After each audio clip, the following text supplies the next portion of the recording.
Students, welcome to GMHS study classes. आज हम start कर रहे हैं इकोनॉमिक्स का चैप्टर नंबर 1 है जो स्टार्ट कर रहे हैं।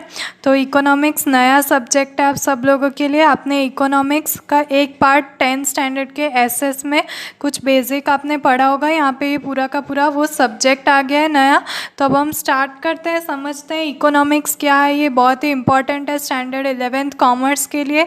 ये इम्पॉर्टेंट रोल प्ले इसलिए करता है क्योंकि पूरा थियोरेटिकल पार्ट है और इसके मार्क्स स्कोर करने आपको बहुत ही ज़रूरी रहेंगे। तो देखिए, इंट्रोडक्शन स्टार्ट करते हैं। एक्चुअल में इकोनॉमिक्स क्या होता है। इंट्रोडक्शन है। Introduction, human beings are intellectual creatures and thus they are able to group, distinguish and examine their surroundings and environments. To ensure a happy living, they have created various institutions like the social, political, economic system in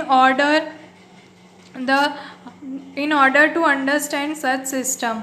अब human being ने economic बना दिया है, economic system बना दिया है। Social, political, economic, ये सब ह्यूमन ने क्रिएट किया गया है, ह्यूमन ने क्रिएट किया है ये सब। तो अब हम यही समझेंगे कि इकोनॉमिक्स में एक्चुअली होता क्या है। तो देखिए, मीनिंग से समझते हैं स्टार्टिंग से। मीनिंग क्या है। Meaning of economics, the word economics in Indian thought is अर्थशास्त्र। इंडियन थॉट्स में, इंडिया में इसे अर्थशास्त्र कहा जाता है, जो संस्कृत वर्ड है which is derive from Sanskrit word. अर्थ का मीनिंग होता है पर्पस और गोल, हमारा गोल और पर्पस क्या है। और शास्त्र का मतलब होता है साइंस ऑफ बेनिफिट्स और purpose in practical life. Practical life में साइंटिफिकली उसका क्या पर्पस है, बेनिफिट है, उसका मतलब शास्त्र होता है। तो ये संस्कृत वर्ड है अर्थशास्त्र, जिसे इकोनॉमिक्स कहा जाता है। It describes that the purpose of human behavior is to seek benefits. The English word economic is a derivative from the Greek word oikonomos. Oikonomos Greek word है जहाँ से economics word आया है, derive हुआ है। ओइकोस का meaning होता है, मीन्स दिया गया है हाउस होल्ड्स। ओइकोस मतलब हाउस होल्ड्स और nomos means management and hence economics means management of household. तो इकोनॉमिक्स का मतलब यहाँ पे इंग्लिश में जो ग्रीक वर्ड से डिराइव हुआ है ओइकोनोमोस, उस पे से दिया गया है कि मैनेजमेंट ऑफ हाउस होल्ड्स, मतलब हम मैनेज कैसे कर सकते हैं। ये सिर्फ हाउस होल्ड के लिए नहीं, इसका मतलब होता है पूरी कंट्री को चलाना, पूरी कंट्री में इकोनॉमिक्स का यूज़ करना। इकोनॉमिक्स क्या होता है वो देखना है। इकोनॉमिक्स का मतलब होता है कि हम कैसे हमारी कंट्री में इकोनॉमिक सिस्टम ला रहे हैं। इकोनॉमिक्स यही है, सिंपली मैं आपको सिंपल वर्ड्स में बताती हूँ, जिससे भी हमें प्रॉफिट अर्न होता है, हम मनी अर्न कर सकते हैं, हम कुछ कमा रहे हैं, उसी से हमें हमारा पेट भरने वाला है, तो उसे ही इकोनॉमिक बोलते हैं। इकोनॉमिक एक्टिविटी वही होती है जिसमें हमें पैसा अर्न हो सके, जिसमें हमारा प्रॉफिट हो। जैसे आप कोई बिजनेस कर रहे हैं, आप कोई जॉब कर रहे हैं, वो सब इकोनॉमिक एक्टिविटी है जहाँ से कोई सर्विस देने पर या कोई गुड सप्लाई करने पर हमें अर्निंग हो रही हो, वो सब इकोनॉमिक्स में आता है। तो इसी से हमारा देश चलता है, इसी से हमारी कंट्री वर्क करती है। तो इकोनॉमिक्स का बहुत ही बड़ा इम्पॉर्टेंट रोल है। हमारे हाउस से लेके कंट्री तक सब जगह इकोनॉमिक्स का इम्पॉर्टेंट रोल प्ले है। अब यहाँ पे और फर्दर समझते हैं कि इकोनॉमिस्ट कौन कौन से हैं। तो यहाँ पे देखते हैं, any activity done with the purpose of obtaining some benefit is called an economic activity. अभी मैंने आपको समझाया कि कोई भी वर्क हम करें जिसमें हमें प्रॉफिट हो रहा हो, बेनिफिट हो रहा हो, उसे इकोनॉमिक एक्टिविटी कहा जाता है। And it is one of the 4 goals और duties of human being to create wealth as means of living and for material pleasures. In words, perform activity for benefits. अब हर human चाहता है कि वो अच्छी लाइफस्टाइल स्पेंड करे, अच्छा उसके पास लिविंग स्टैंडर्ड हो। वो हमेशा ज़्यादा से ज़्यादा एक पर्सन गेन करने के लिए रहता है, उसकी नेसेसिटीज़ बढ़ती रहती है, उसकी नीड्स बढ़ती रहती है, मतलब एक फ्लैट हो गया तो उनको अब बंगलों के लिए रहता है, बंगलो हो गया तो उनको और अच्छी जगह पे घर लेना होता है। एक से नहीं, दो से नहीं, तो नीड्स कभी हमारी ख़त्म होने वाली नहीं है और हम प्रॉफिट अर्न करने के लिए जाते रहेंगे जाते रहेंगे।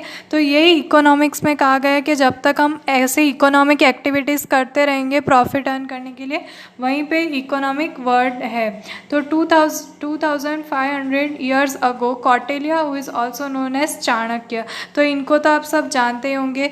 ये है कौटिल्य, मतलब चाणक्य भी इनको कहा जाता है। यही है चाणक्य, कौटिल्य, जो अपनी चाणक्य नीति के लिए बहुत फेमस पॉपुलर है। तो 2005 ईयर्स अगो इन्होंने बुक, एक अर्थशास्त्र बुक इन्होंने डिस्कस की थी, the purpose of economic activity undertaken by a state and society. अब वो अपने स्टेट और सोसाइटी में इकोनॉमिस्ट थे, उनके राज्य में, वहाँ पे वो कैसे अपने कंट्री को, अपने स्टेट को चलाते थे, वो यहाँ पे बताया गया है। उस पर उन्होंने पूरी अर्थशास्त्र बुक लिखी थी कि हमें कैसे वेल्थ रियलाइज करनी है, वेल्थ हमारी कैसे सेटल होनी चाहिए। तो according to Kautilya, the intention of human being is artha.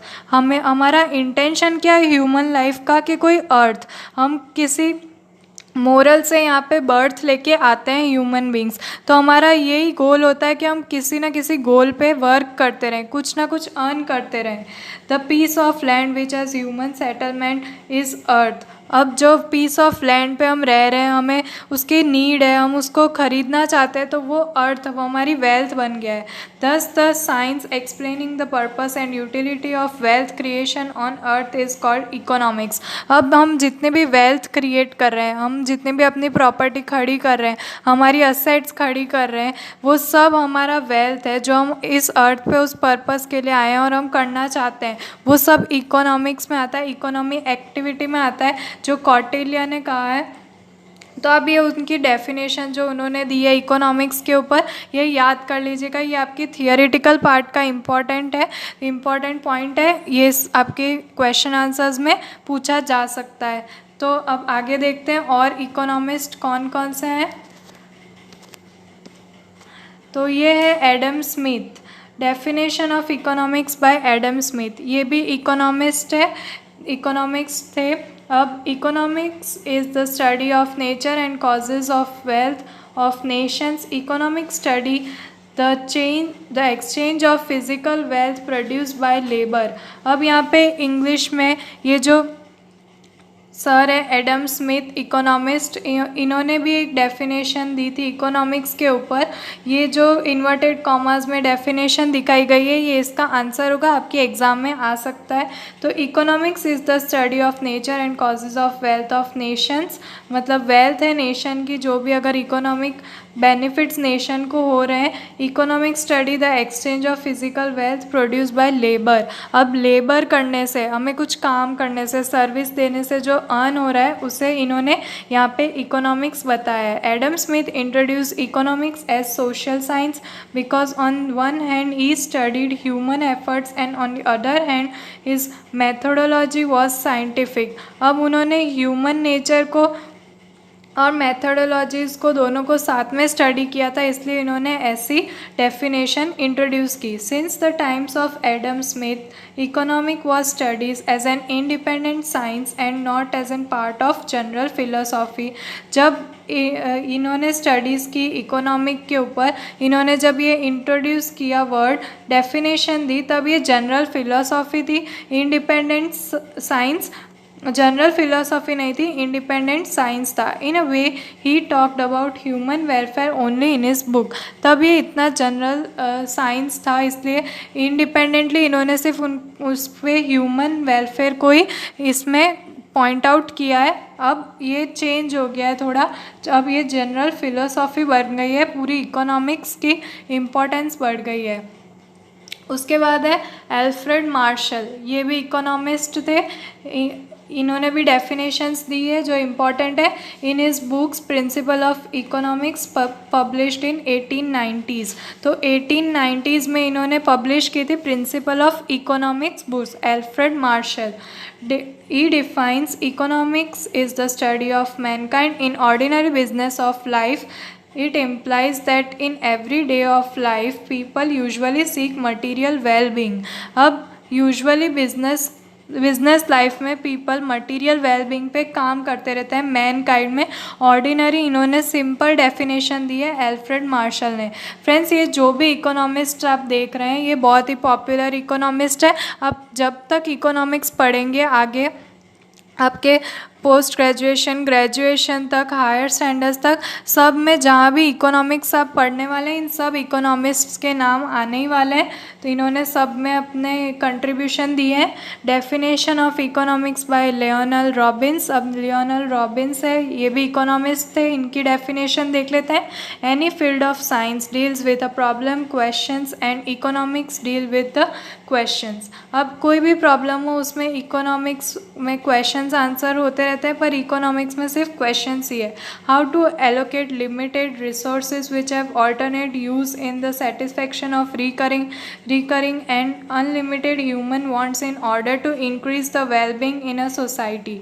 अब हम कैसे उन अनलिमिटेड सोर्सेज को बढ़ाएं और वेलबींग लाएं ह्यूमन सोसाइटी के अंदर, यही इन्होंने बस दिया था कि लिमिटेड रिसोर्सेज है उनका अल्टरनेटिव ढूंढ के लाएं ताकि सेटिस्फैक्शन मिले ह्यूमंस को, और ऐसे अनलिमिटेड रिसोर्सेज हम ह्यूमंस के लिए लाएं ताकि सबके वेलबींग में काम आए, सबका अच्छा हो। तो यही था इनका। और लास्ट है पॉल सैमुएल्सन्स। इन्होंने भी एक डेफिनेशन दी थी, ये भी इकोनॉमिस्ट थे। इन his book foundation of economics analysis. तो ये आपको याद रखना है किसने कौन सी बुक पब्लिश की थी। तो इनकी बुक थी फाउंडेशन ऑफ इकोनॉमिक एनालिसिस 1947 में। Samuelson defines economic is the study of how people and society end up choosing with or without the use of money to employ scarce productivity resources that could have alternative use to produce various commodities over time and distributing them for consumption। अब इन्होंने जो definition दी वो and तक दी कि जब सारे options ख़त्म हो जाते हैं, स्कैरसिटी आ जाती है प्रोडक्टिव रिसोर्सेज की, जब ह्यूमन के पास मनी नहीं रहता तब वो कौन सा ऑप्शंस लेते हैं। तो यहाँ पे इन्होंने बताया कि टाइम और डिस्ट्रीब्यूटिंग कंजप्शन को इन्होंने मार्क आउट किया है। नाउ और in the future among various persons in society it analysis cost and benefit of improving patterns of resource allocations. अब ऐसे कभी एंड आ जाए तो हमें हमारा रिसोर्सेज बदल देना चाहिए, हमें हमारा पैटर्न जो होता है बिजनेस का वो बदल देना चाहिए। Hans Samuelson talks about choice, allocation of scarce resources and evaluation of cost and benefit of doing so। अब इन्होंने ऐसे बेनिफिट्स बताए कि इन सब चीज़ों को चेंज कर देना चाहिए और कुछ नया स्टार्ट करना चाहिए। तो इकोनॉमिक्स में ये सब आते हैं, आपको ये सारी डेफिनेशन से मोस्टली याद रखनी होगी, पर मीनिंग तो इकोनॉमिक्स का सेम ही रहने वाला है सभी की सभी डेफिनेशंस में। तो फ्रेंड्स, अब तक हमने आज फर्स्ट वीडियो था इसलिए छोटा सा पार्ट मैंने आपको दिखाया था, इकोनॉमिक्स का इंट्रोडक्शन दिया था, अलग अलग इकोनॉमिस्ट्स की डेफिनेशंस आप तक पहुंचाई थी। तो अब हम नेक्स्ट वीडियो में जो बाकी का चैप्टर कवर करने वाले हैं कि आगे फर्दर इकोनॉमिक्स में क्या स्टडी है और क्या कौन सी मेथड्स है, पैटर्न्स है, वो सब देखने वाले हैं। फ्रेंड्स, अगर आपको मेरा वीडियो अच्छा लगा हो तो इसे लाइक शेयर और सब्सक्राइब कीजिएगा। तो फ्रेंड्स, मिलते हैं हमारे नेक्स्ट वीडियो में, तब तक के लिए गुड बाय।